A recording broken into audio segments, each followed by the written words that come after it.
We found that one of the requirements from our company, based on the fact we have different plants worldwide, was to have a tool that was giving the chance to our employees around the world. With Beas software, it's very simple. With one click you can have all the data you need, and it's very simple to use, very simple to analyze the data, and according to your results, that's one of the best solutions in the market. SAP Business One und Beas zeichnen sich vor allem durch die einfache Bedienung und klare Strukturen aus. Außerdem bietet SAP Business One und Beas eine bessere Vernetzung mit unseren Kunden und eine bessere Kompatibilität. Do ponto de vista logístico, o Beas Manufacturing também ele trouxe esse ganho de tempo, mas junto à rastreabilidade.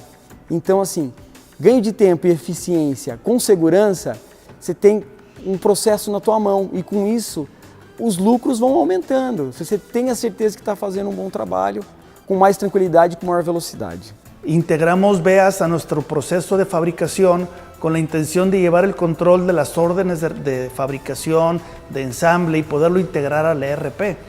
Nuestra sorpresa fue que descubrimos que es una mega calculadora de costos.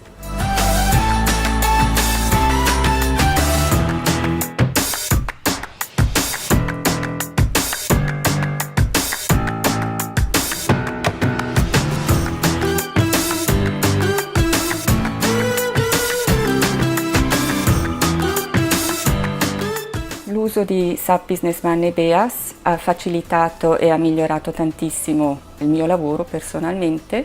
L'utilizzo del programma è intuitivo, vicino all'utente e le informazioni possono essere raggruppate in un unico posto che facilita enormemente tutte le ricerche di informazioni in caso di offerte o altre domande che possono nascere in futuro. Durch den Einsatz von Beas Manufacturing schaffen wir nicht mehr wie bisher einzelne Module und daraus ein Produkt zu erstellen, sondern wir erstellen ein Produkt und durch einen modularen Aufbau. Und genauso durch diesen modularen Aufbau haben wir die Flexibilität, in dem Produktionsbereich das Material so einzusteuern, wie wir es genau brauchen.